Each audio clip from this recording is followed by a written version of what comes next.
some other kind of good news, which as a New Zealander I sort of recognise, and I've talked about this before, the bill before Parliament is getting cabinet endorsement to recognise Ainu as indigenous people to Japan, people predating the current Yamato Japanese people, which has always been a little bit of, again, it's not like most people in Japan have no idea about Ainu or Okinawan or about ethnic minorities within Japan, and the number of people that have an awareness of the Shinto sort of religion. I've read books talking about Japanese society, and people who talk about the right wingers don't want to acknowledge that other people existed in Japan because that would contradict the origin myths of Japan about Yamato being like the original people of Japan and so on. But the number of people that take that seriously in Japanese society, I mean, this is like the number of people in England that believe in the King Arthur legend. It's like 0.0 something percent, but they'll go talk to a foreign journalist and make them think that they're what everyone thinks. Nobody thinks about this at all. That's the problem. But of course, the lack of thought being given to it has been, terrible for Japan. And frankly, I've been up there. It's fascinating. I mean, it's really cool that you have these people that have a lot of similarities with Native Americans, a lot of similarities with Inuit people, a lot of similarities I can see with like a Maori and Polynesian culture actually as well. Their wooden totems, the sort of food, the sort of practices, the food, the clothes and everything.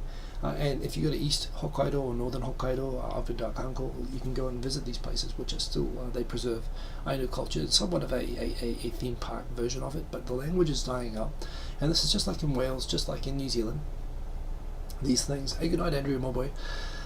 It wasn't until it was almost extinct that people thought, you know what, we've been devaluing this the whole time, and actually this is like something that only belongs in this country and we should be treating as a national treasure. And finally this awareness is coming out kind of late, but again, by no means is Japan alone in this situation. Of course, this is being reported on SBS News. Australia's having its own struggles with this.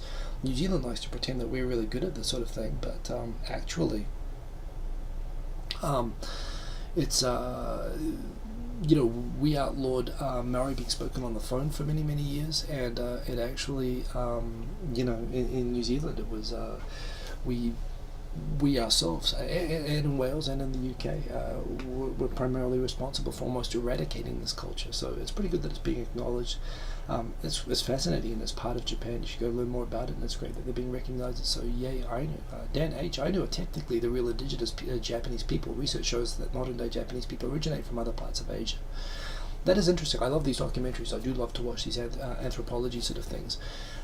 The latest that I've been able to catch up on this, certainly modern Japanese have a mix of DNA, as you correctly point out. Philippines, China, Mongolia, Korea. A lot of Japanese like to have this idea that they originated in Tibet and Mongolia, and they somehow jumped over China and Korea and they landed in Japan, and then they stole China's kanji and Korea's Buddhism. But no, obviously it's pretty clear that people have been coming into Japan steadily, just like people went to UK from Europe. It's just across the water in all sorts of ways, getting blown there on fishing boats, going there on purpose. And this has been happening for, since the last ice age. And there have been different waves of civilizations established in Japan, which have been successful, many which starved to death and died out, and then had thousands of years later, with gaps in between, new waves of people came into Japan. The Yayoi and Jomon people that inhabited most of Japan prior to the Yamato people 2,000 years ago. The latest is like in places like Tokyo and places like Kyoto, these were constantly inhabited by people predating the modern Yamato people, and there was clear overlap. In fact, they found in Kyoto that Yayoi people were living in the same villages side by side, and they could tell the different types of pottery, the different types of houses.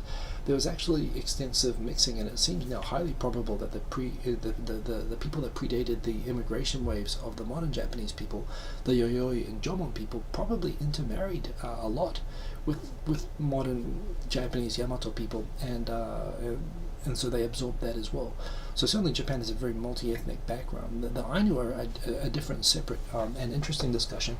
That is another group, and there's some debate whether they are from the Jomon or Yayoi people or not, the sort of the predating Japanese people, which they find all these sort of artifacts from.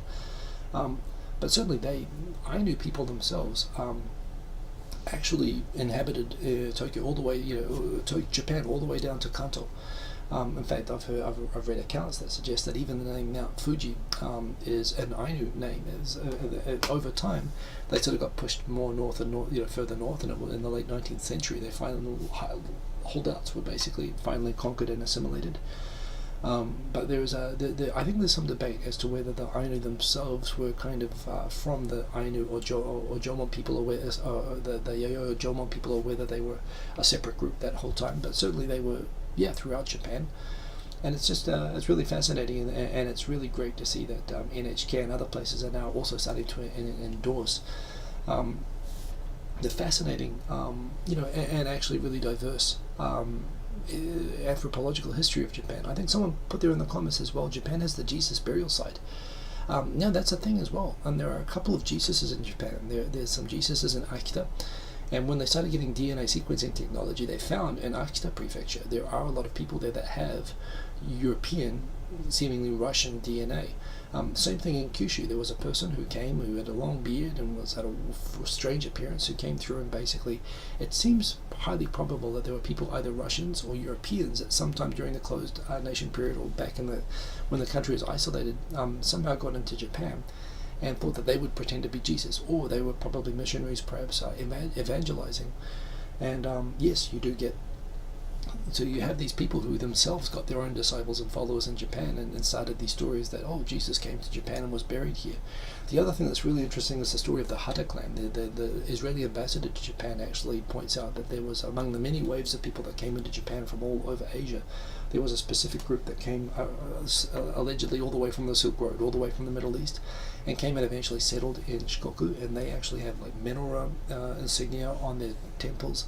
They actually, some of the, when you go to those festivals and they're carrying the omikoshi, which by the way meet almost the same specifications as the Ark from Indiana Jones and the Raiders of the Lost Ark that Hebrews used to carry.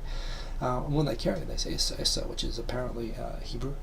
It doesn't mean anything in Japanese, but some of the words that they say in these festivals apparently at least sound the same as the old terms that Hebrew would use in the same situation. So there's a lot of really interesting theories that actually have even Jews convinced that there was perhaps some ancient Jewish tribes who perhaps instead of going into Europe and the Middle East and whatnot, actually left and actually went all the way to the end of the Silk Road and got to Japan and had some influence in Japan. So it's super interesting, all this sort of stuff. But among all of that, yes indeed, Indigenous Ainu.